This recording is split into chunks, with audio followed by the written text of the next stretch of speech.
como quiser. Vou assinalar a pedra e marcar o lugar com uma estaca. Experimente. Se serve ou não, como achar melhor. Obrigado, suspirou o noviço, mas duvidou que o velho o tivesse ouvido. Continuou a estudar o texto. Libera-me, domine, avites mes, ut solius tuae voluntatis mihi cupidus sim, e vocationis. Pronto! Gritou o peregrino. Está marcada e assinalada. E possa você achar logo a voz, menino. Olha ali. Pouco depois de ter morrido o eco do último grito, o irmão Francis viu-o. Peregrino caminhando na direção da abadia. Murmurou uma rápida bênção e uma oração pela segurança da sua viagem. Mais uma vez só, repôs o livro na toca e recomeçou a colocar as pedras, sem se preocupar com o que o peregrino achara. Enquanto seu corpo faminto se curvava, distendia e cambaleava sob o peso das pedras, seu espírito repetia maquinalmente a oração pela certeza de sua vocação. Libera-me, domine avites mes. Livrai-me, Senhor, dos meus vícios, para que em meu coração possa desejar somente o que for da vossa vontade e conhecer o vosso chamado, se vier, ut solius tuae voluntatis mihi cupidus sim, e vocationis tuae conscius si digneris me vocari. Amen. Livrai-me, Senhor, dos meus vícios, para que possa, em meu coração, no céu, volumosos cúmulos a caminho das montanhas onde, depois de decepcionar cruelmente o deserto ressequido, derramariam a sua bênção úmida. Começaram a esconder o sol e a projetar longas sombras sobre o chão tórrido, oferecendo um repouso bem-vindo, ainda que intermitente, da luminosidade escaldante. Aproveitando a rápida passagem dessas sombras pelas ruínas, o noviço trabalhava velozmente e depois descansava até que o próximo castelo de nuvens velasse o sol. Foi por acaso que, afinal, descobriu a pedra do peregrino. Andando por perto, tropeçou na estaca que o velho enterrara na areia para marcar o lugar. Abaixou-se e deu com os olhos em dois sinais traçados numa pedra das mais antigas. Os sinais tinham sido desenhados com tanto cuidado que o irmão Francis imediatamente percebeu que eram símbolos, mas depois de meditar alguns minutos sobre eles, continuou pensativo. Que significado teriam? O velho tinha dito, ao partir, Deus esteja com você, um feiticeiro não falaria assim, destacou a pedra e rolou-a para fora. Ao fazê-lo, ouviu um ligeiro ruído vindo do interior do monte, e uma pedrinha deslocou-se da parte de cima.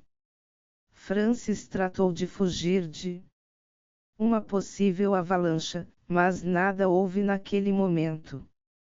No lugar em que estivera a pedra, porém, aparecia agora um pequenino buraco escuro. Os buracos frequentemente eram habitados, mas este parecia ter estado tão bem arrolhado pela pedra que, antes que Francis a tivesse retirado, dificilmente uma pulga teria entrado.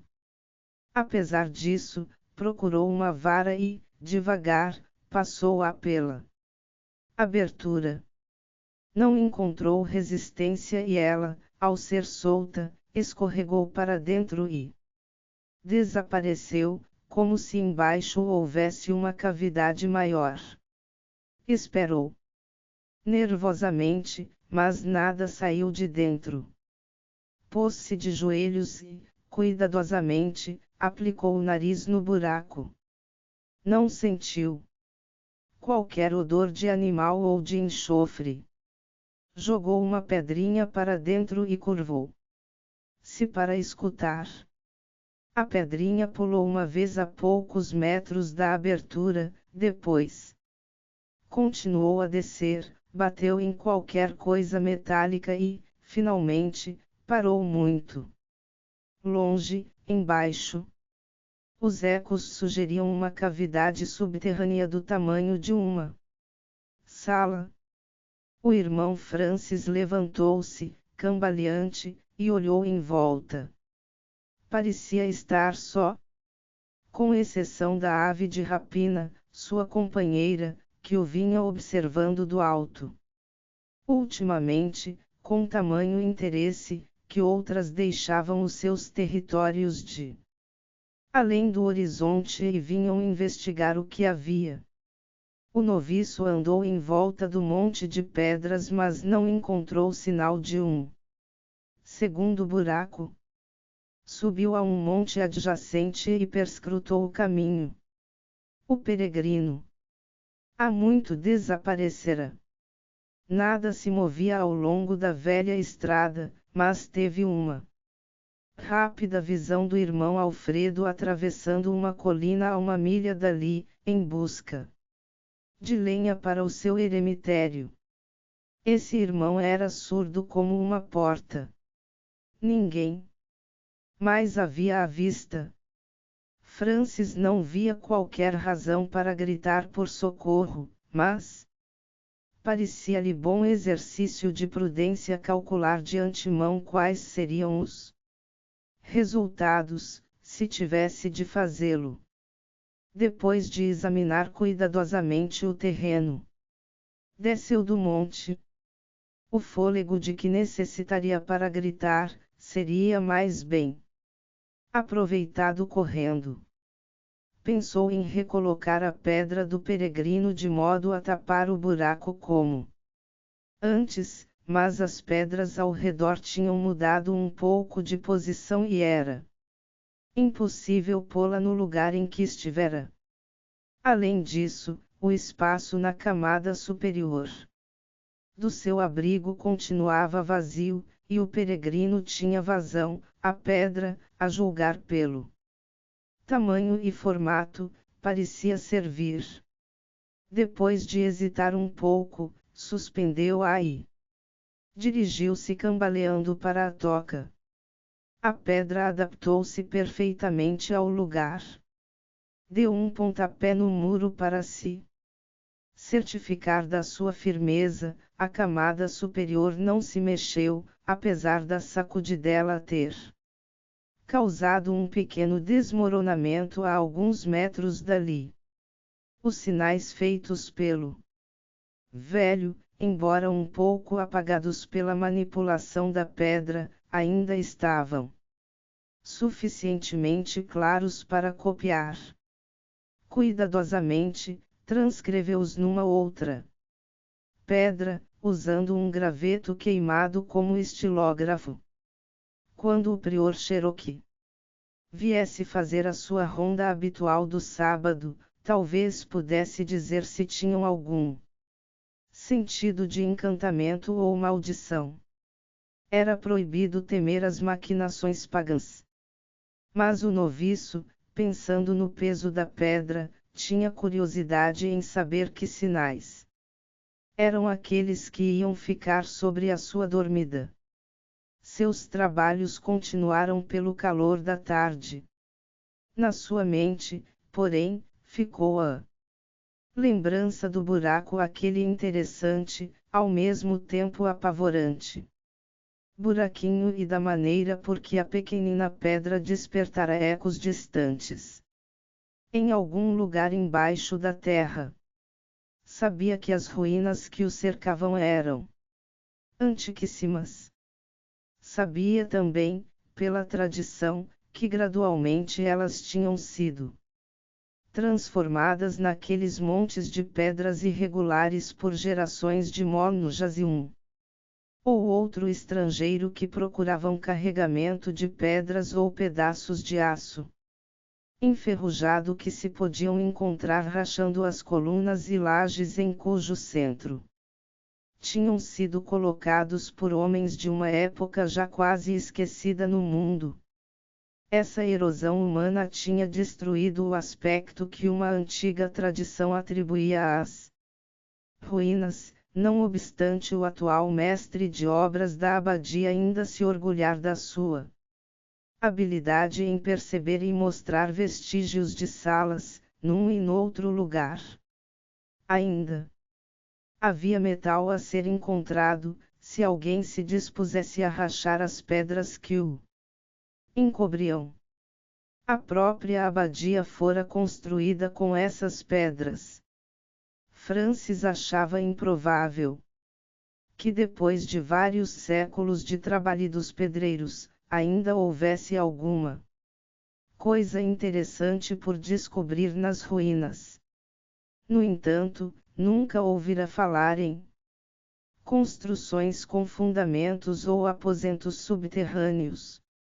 O mestre de obras, segundo se lembrava, tinha dito especificamente que as construções nesse lugar pareciam ter sido feitas às pressas, sem alicerces profundos, repousando, a maior parte, em lajes superficiais.